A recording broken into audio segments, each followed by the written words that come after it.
statue of Sir Winston Churchill strutting along, his chest puffed out, a teeny tiny bottle of cognac peeking out of his pocket. That was mostly a joke. Apparently though, Sir Winston from time to time was a little bit too far in the bag and was unable to deliver some of his famous radio addresses.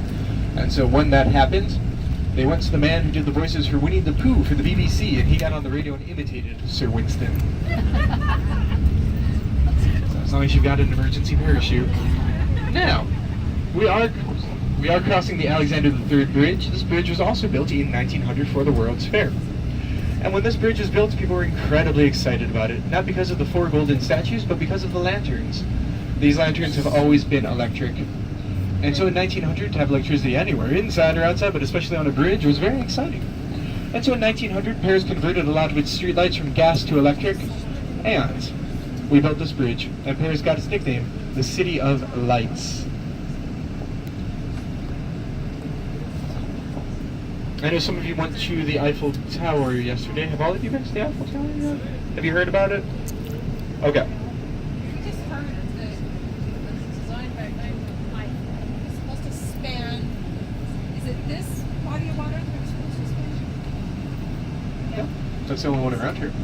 I mean, that would be just enormous. There's supposed to be a bridge A bridge attached to it. The Eiffel Tower was built for the World's Fair exhibition of 1889. At the time that it was built, it was the tallest building in the world. It is 1,000 feet tall, 324 meters. It's made out of 18,000 iron bars that have been bolted together with 2.5 million rivets, and slathered in 7 tons of dazzling brown paint. Brown being, of course, the most inspirational color they could have chosen. If you are looking at the Eiffel Tower, parents or children alike, and thinking, ooh, that dazzling shade of brown, that would look good in my house. Either in your kitchen on the cabinets, if you want to bring back a 70s vibe into the kitchen, or maybe some bright orange shag carpeting, or if you want to put it in your room. I'm thrilled to be able to tell you that the official color for the Eiffel Tower is Eiffel Tower Brown.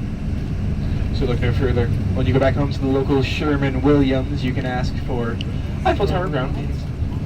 It was not always Eiffel Tower brown, however. Initially the Eiffel Tower was red. Sort of like stop sign red. And then for 10 glorious years it was banana yellow. Strange but true, but I think that was just too much of a good thing. Just too much fun. So now they painted it brown, which is arguably the least inspirational color they could have chosen. Could they change it again? Yeah, it's privately owned. The Eiffel Corporation decides it. Even the government doesn't know that. It's so privately owned. They could change, they could be like, how often do they paint it? They paint it once every 10 years. And that is because it is made out of iron, which rusts pretty quickly. And it's made out of iron because it was meant to be temporary. It was only supposed to last for 20 years, but it paid for itself in 5 years. So it made a lot of money very quickly. The building on your right is a building called the Hôtel des Invalides. And this building was built by Louis XIV for his soldiers. Louis XIV spent 72 years on the throne of France, 32 years at war.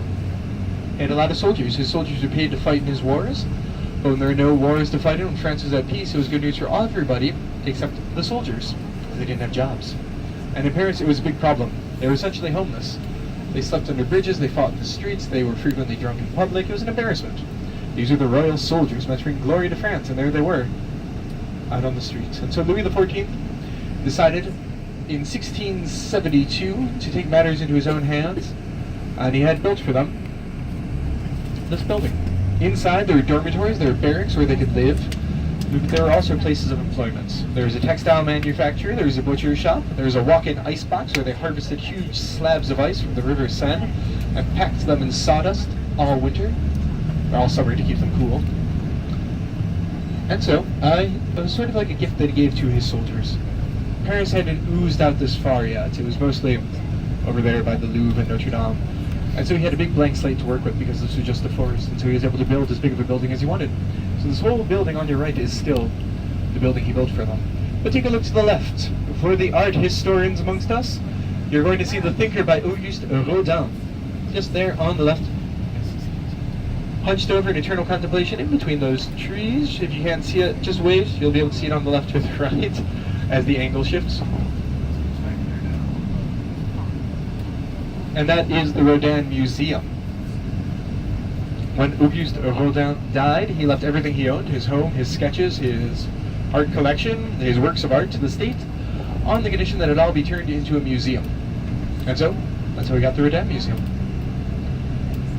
But, getting back to the building on the right, Louis XIV built it for his soldiers. His soldiers could work there for up to 5 days a week. They had to be sober the entire time, and they had to pray 4 hours a day for the king's salvation, which I'm sure each and every one of them did. So he doesn't have 5 hours a day, 4 hours a day to just pray for somebody else. So Louis XIV thought about it and scratched his kingly chin and said, well, it's my own salvation. I'm interested in it too. And I'm quoting literally here. So I'm interested in it too. So I should pray. But I don't want to pray in the same building as them because they're dirty and they smell bad. And I'm dirty and I smell bad because it's 1678 and I only shower once every 3 months because of hygiene. But I don't want to pray in the same building as them. So, maybe I should get my own church. And so he asked his architect, Jules Ardouin Monsard, to build for the exclusive usage of himself and his family and nobody else, a small, modest, humble little chapel. Nothing fancy.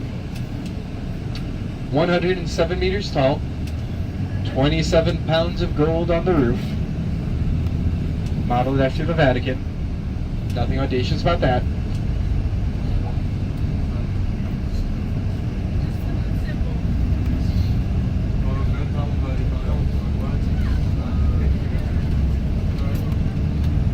And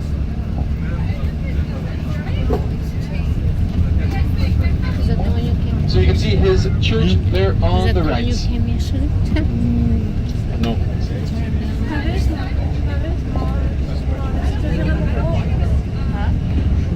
And so that is where Louis XIV planned on being buried, inside of that church. But once he was dead, in 1715, like I said, of an infection, his family sort of said, well, that was nice, you built yourself a private mausoleum, but boop, you're going to go into the royal monastery with the rest of your family.